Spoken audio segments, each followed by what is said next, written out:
Bismillahirrahmanirrahim. Assalamualaikum warahmatullahi wabarakatuh. Perkenalkan, nama saya Gita Stefani Triana dengan NIM 164230085 dari Program Studi Ekonomi Islam, Fakultas Ilmu Agama Islam, Universitas Islam Indonesia, akan mempresentasikan proposal skripsi saya dengan judul Manajemen Sumber Daya Manusia Berbasis Kompetensi dalam Meningkatkan Kinerja Amil pada Organisasi Pengelola Zakat. Studi Dompet Duafa, Yogyakarta. Dalam penelitian ini, saya memiliki latar belakang masalah sebagai berikut.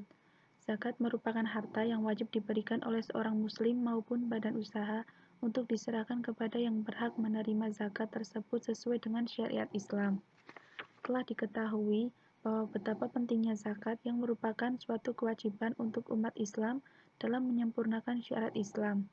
Pemerintah telah menciptakan Undang-Undang Pengelolaan Zakat Nomor 38 Tahun 1999 yang merupakan suatu kepedulian pemerintah dalam mengatasi tindakan lembaga amil zakat di Indonesia untuk mengentaskan kemiskinan.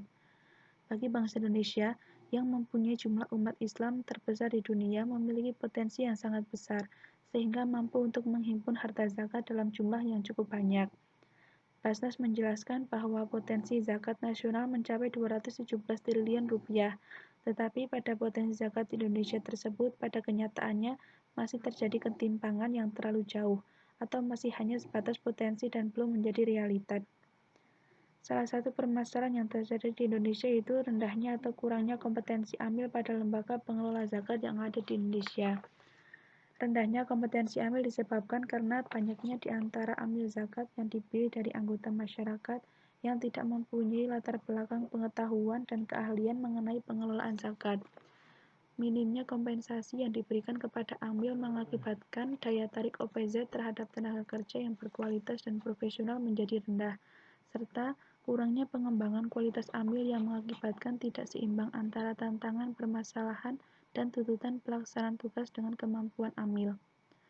Kualitas sumber daya manusia pengelola zakat masih kurang baik, minimnya keterampilan dan pengetahuan manajemen, dan juga masih banyaknya masyarakat yang beranggapan bahwa pekerjaan amil bukan sebagai profesi atau pilihan karir, tetapi sebagai pekerjaan sampingan atau pekerjaan paruh waktu, sehingga akan berdampak pada kurangnya penghimpunan dana zakat oleh lembaga pengelola zakat. Salah satu cara untuk dapat mengembangkan sumber daya manusia dalam suatu lembaga adalah dengan meningkatkan kompetensi pegawai pada lembaga. Menurut Spencer yang dikutip oleh Muheriono, bahwa kompetensi merupakan suatu potensi dalam melaksanakan suatu pekerjaan yang berdasarkan pengetahuan maupun keterampilan yang didukung oleh sikap kerja yang dituntut oleh pekerjaan tertentu.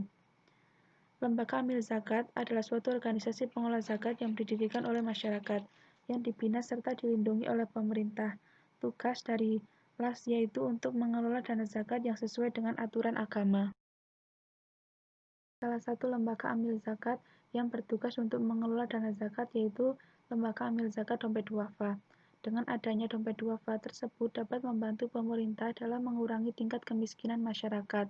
Misalnya saja pada Dompet Duafa Yogyakarta yang merupakan suatu lembaga nirlaba yang berfungsi untuk mengumpulkan, mendistribusikan, serta mendayagunakan dana ziswaf dan dana lain yang halal juga legal dari perorangan, kelompok, atau lembaga. Lembaga zakat tersebut dibentuk oleh masyarakat tetapi tidak berada di bawah naungan pemerintah. Dana ziswaf yang dihimpun oleh Dompet Duafa digunakan untuk pembiayaan program-program yang terdiri dari program ekonomi, pendidikan, kesehatan, dakwah, dan program sosial.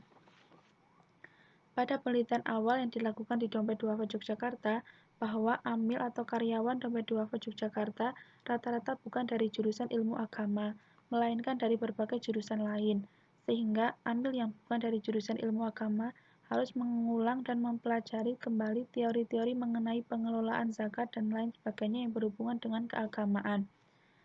Kesuksesan organisasi tidak lepas dari kerja keras amil dalam menghasilkan output. Lembaga Amil Zakat Dompet Duafa Yogyakarta menyadari bahwa dalam bersaing dan berkompetensi dengan lembaga lain harus mempunyai sumber daya manusia yang mempunyai kompetensi yang baik dan unggul. Adapun rumusan masalah dalam penelitian ini adalah bagaimana penerapan manajemen sumber daya manusia berbasis kompetensi dalam meningkatkan kinerja amil di Dompet Duafa Yogyakarta. Dan untuk tujuan penelitian ini adalah untuk menganalisis penerapan manajemen sumber daya manusia berbasis kompetensi dalam meningkatkan kinerja AMIL di Dompet Duafa Yogyakarta. Manfaat dalam penelitian ini adalah yang pertama dari segi teoritis, yaitu dengan adanya penelitian tersebut diharapkan dapat menambah khasanah keilmuan dalam mengkaji manajemen ekonomi Islam, khususnya yang berhubungan dengan manajemen sumber daya manusia berbasis kompetensi pada organisasi pengelola zakat. Selain itu juga dapat memberikan tambahan referensi dan literatur dalam mengembangkan studi ekonomi Islam yang berkaitan dengan bidang keuangan publik Islam.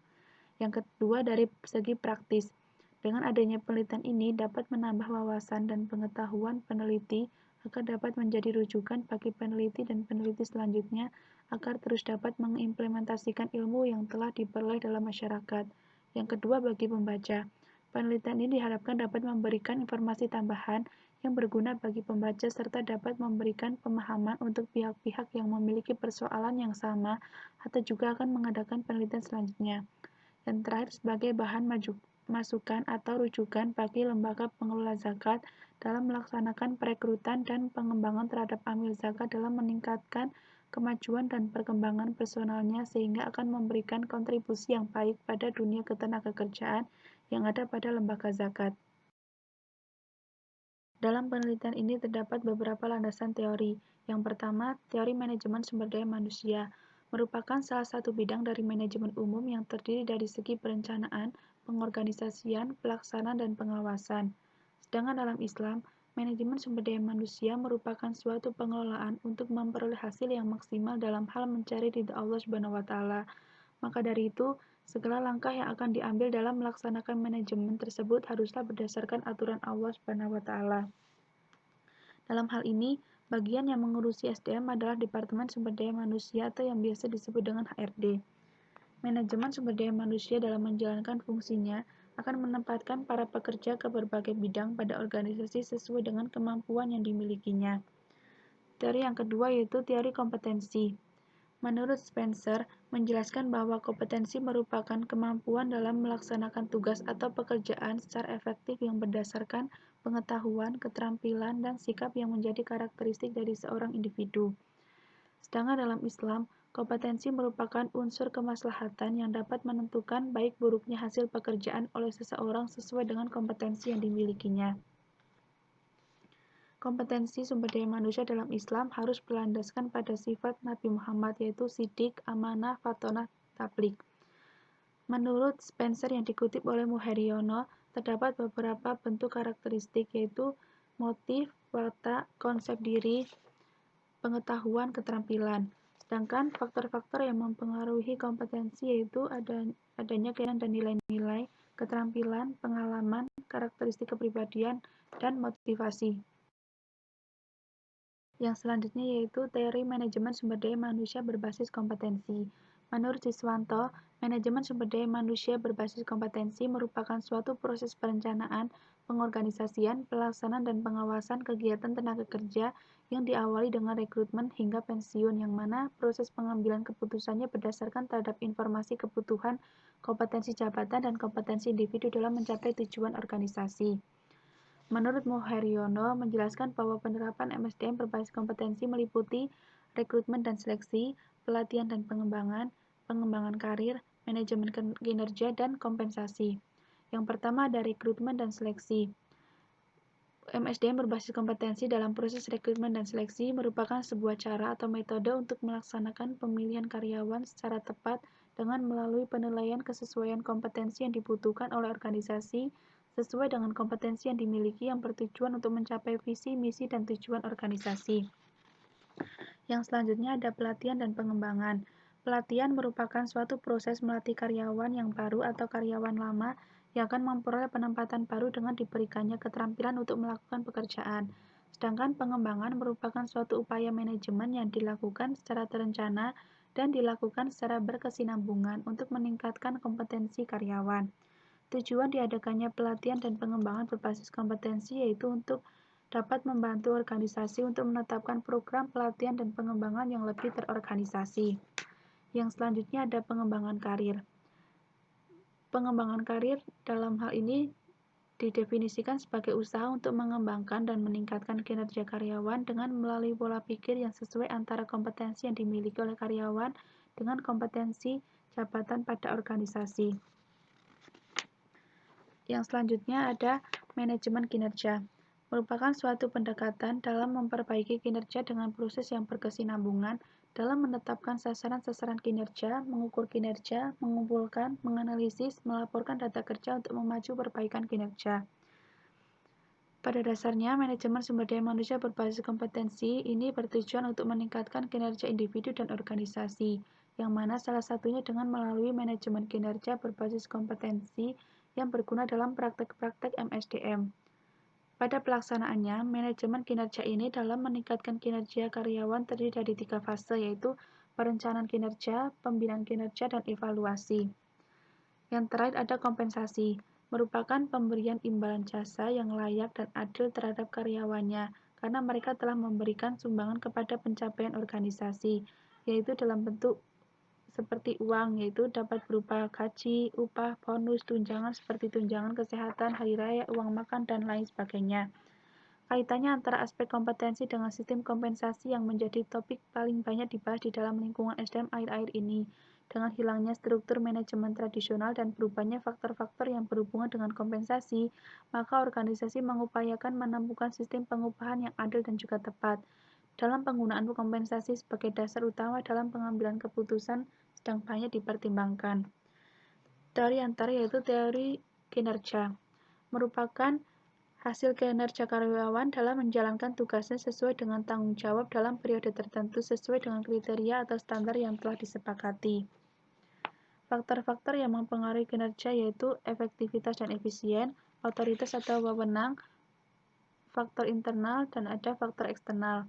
Sedangkan indikator kinerjanya yaitu adanya tingkat efektivitas, tingkat efisiensi, unsur keamanan, kenyamanan dalam pelaksanaan pekerjaan, dan kepuasan pelanggan atau pihak yang dilayani.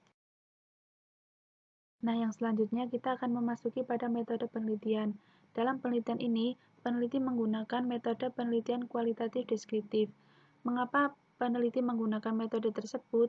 Karena dengan penelitian ini tepat untuk meneliti dan menganalisis manajemen sumber daya manusia berbasis kompetensi dan dapat menemukan teori yang terdapat dalam masalah manajemen MSDM berbasis kompetensi di Dompet Duafa Yogyakarta.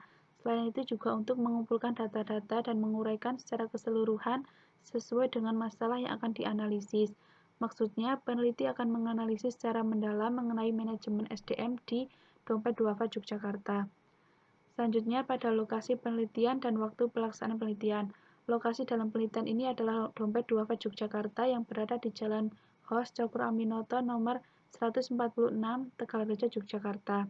Untuk waktu pelaksanaan yaitu pada bulan Januari tahun 2021. Objek dalam penelitian ini adalah penerapan manajemen sumber daya manusia berbasis kompetensi di Dompet Duafa Yogyakarta. Sedangkan untuk sumber datanya, peneliti menggunakan data primer dan data sekunder. Yang selanjutnya pada teknik pengumpulan data. Dalam teknik ini, peneliti menggunakan wawancara dan dokumentasi. Dalam penelitian ini, peneliti menggunakan wawancara terstruktur, yaitu wawancara yang dilakukan oleh penulis dengan mengajukan pertanyaan yang telah disediakan kepada informan dengan menggunakan instrumen pedoman wawancara. Wawancara ini dilakukan kepada pimpinan Dompet Duafa Yogyakarta, manajer, HRD atau sumber daya manusia, staf atau pegawai bagian HRD. Yang selanjutnya ada definisi operasional variabel. Variabel-variabel dalam manajemen sumber daya manusia berbasis kompetensi antara lain yaitu adanya variabel rekrutmen dan seleksi, pelatihan dan pengembangan, pengembangan karir, manajemen kinerja, dan kompensasi. Yang terakhir ada teknik analisis data.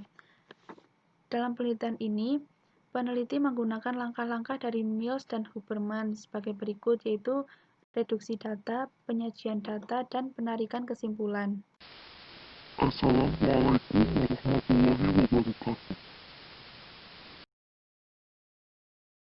Demikianlah presentasi dari saya. Semoga apa yang saya sampaikan dapat dipahami dan dimengerti. Apabila ada kesalahan dan kekurangan dalam presentasi ini, harap dimaklumi. Saya akhiri, wabillahi taufiq wal hidayah. Wassalamualaikum warahmatullahi wabarakatuh.